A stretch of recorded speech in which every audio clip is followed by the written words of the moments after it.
Já faz. Pastor, eu quero fazer uma pergunta que, na verdade, não é minha, mas uma pessoa me buscou depois para falar sobre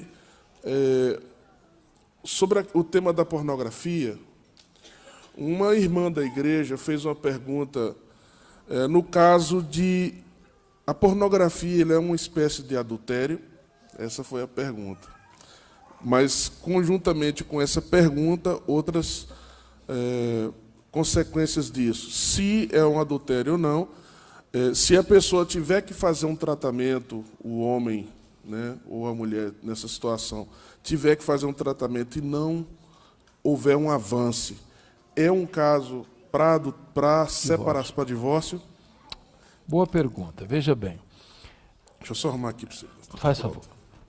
Do ponto de vista técnico, adultério implica em traição, em relação sexual fora do casamento. A pornografia é um adultério da mente. E Jesus Cristo disse que se um homem até olhar para uma mulher com intenção impura, no coração já adulterou com ela. Então, nesse sentido, é um adultério. Mas não é um adultério no sentido mais clássico da palavra, de ter relação efetiva, consumada com outra pessoa. Portanto, não vejo base bíblica para um divórcio. Não constitui o elemento para o divórcio. Porque se você parar para pensar que até no coração alguém adultera, no sentido de que Deus, que julga foro íntimo, conhece não apenas os nossos atos, mas os nossos pensamentos, os nossos desejos, então nenhum marido, nenhuma mulher tem base bíblica para divorciar do seu cônjuge, porque ele está lidando com um problema assim. Acho, entretanto, que isso não pode ser motivo para uma acomodação no pecado, no vício.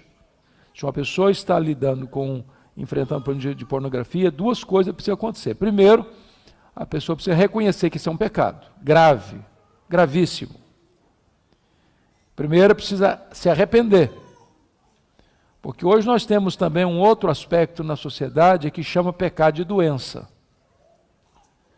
E chamar pecado de doença é um eufemismo teológico. Chamar pecado de doença é dourar a pílula.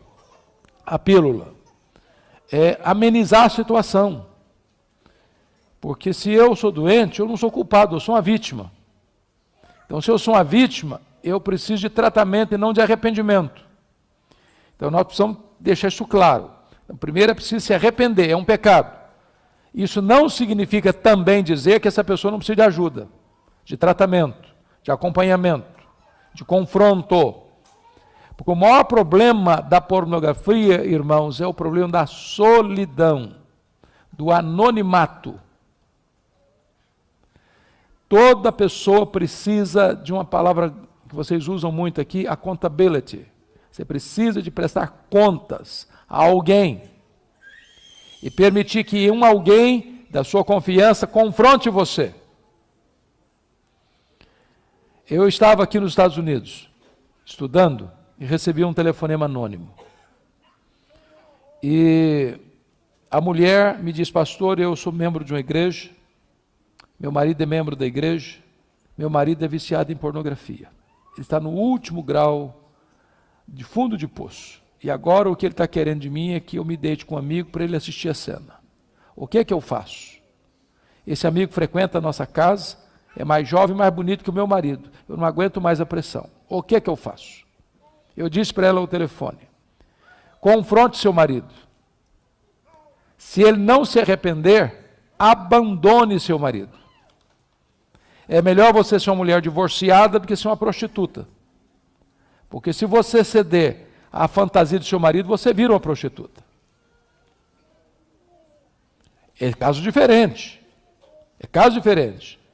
Esse estágio avançou a tal ponto que esse marido, viciado em pornografia, queria que a sua mulher fosse parceira do seu pecado, conivente com o seu pecado, agindo junto com ele no seu pecado. Nesse caso, se a pessoa faz disso uma exigência radical, é melhor que se separe do que ser parceira nesse pecado. O que eu achei muito curioso é que 6 meses depois eu pregava numa igreja aqui na América, muito longe de onde eu estava.